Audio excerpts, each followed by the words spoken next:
How do you get out of silver in Valorant? Well, that's exactly what I'm going to be showing you today. I'm going to be giving you all the tips you need to know to get out of silver and get into gold. We've previously done a guide for bronze and iron, and it's now time we take it up a notch to silver. The guide will change based on what rank you're currently in, so I hope it helps you out. And if it does, be sure to drop a like on the video. So let's get straight into it with the first tip, that is to find teammates now.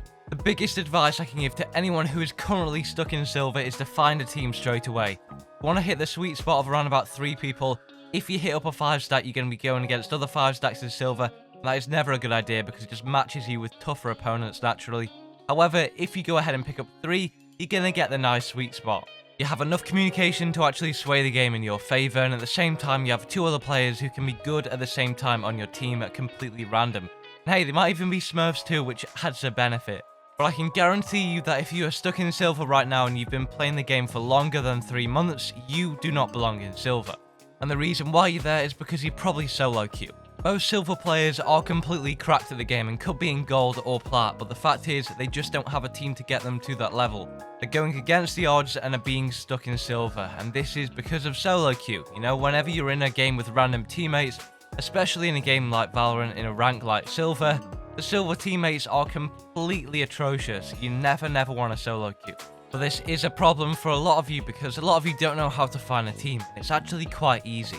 All you have to do is queue into some ranked games or maybe some unrated games, ask people what rank they are, and then during the game see how they're communicating, see how they're playing as a team player, and see if they're worthy of joining your squad and, you know, hopping in for some games later on. All you have to do at the end of the game is simply ask them, do you want to play some more games afterwards? Add them up, and if all goes well in the games afterwards, you can then find some more players to queue with as well. Now, a lot of people do tend to overcomplicate low elo, and I'm going to simplify it down for you a little bit. Now, obviously finding a team is great, but at the same time, you might also have some problems underlying it, which might not be the reason. Or you might already have a team but be still stuck in silver. Well, this is going to help you out. Because while some people just need a team to get out, there's other people who deserve to be in silver, but after these tips, you'll know why and you'll know how to get out of it. And by the way, I do stream on Twitch every Tuesday, Wednesday, Thursday at 6:30 PM BST. There is a link down below in the description. If you have any questions or just like to come and hang out with the community, there is a link down below. The basic concept of low elo is to kill your opponents and win the round. Now, it might not seem that simple, however, in low elo it really is. Higher elo we get to a little more advanced. A lot more advanced, in fact. However, in silver and bronze, whatever rank you're in right now, you are simply overcomplicating it. When I was in silver myself, people would go, oh yeah guys, let's go ahead and push B, and then we'll rotate back to A and we'll fake it out for them. It's a great idea, don't get me wrong, but it really doesn't need to happen. Just push one site and follow these concepts I'm about to give you. Don't get me wrong, that idea that I just mentioned is a great idea to do. However, in low elo, it really is completely pointless. In higher elo, an idea like that would be great. But too many low elo players are going to be focusing on these magical tactical strategies that they never need to use in their entire life, and they haven't even got the basic fundamentals of winning a round down. And here are the basic fundamentals. All you need to do is move into a site with one team, with 5 players. It can either be coming from garage into C, or it could be just going straight to C. Simply pick a site and move on to it. Then you need to follow this. You need to be refragging off each other. You need to be close with each other so that you can refrag. The 2 entry fraggers have to be in front. You have to move in together. You have to refrag. You have to be in that split-second difference where you're not too close to body block them, but at the same time you can pick up the refrag. The next big step is committing. A lot of players won't move in because they're scared of dying or losing their weapons. Just commit to a push. Just go in the push. A problem with low elo players is they're often scared to actually move into a site and commit to it. If all 5 players commit, you're going to be taking that site so easily. However, if 3 of you don't and 2 of you do, well, 2 of you are getting picked off and the other 3, you're just going to wait around until they push you and pinch you. All you have to do is commit to an actual push and refrag off each other. Then once the plant is down and you've planted the spike, which should be pretty easy once you've done that, all you have to do is not peek. It's as simple as that. Don't peek.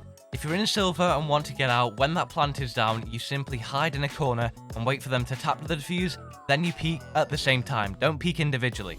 The major problems that I see in low elo are people simply not committing to a push, which it happens all the time because of a confidence issue, because they're solo queuing and they don't know what their teammates are going to do, or simply because they're scared or saving for their KD. And a lot of the time the entry fraggers will stay back while the Sage is entry fragging up top, actually pushing in.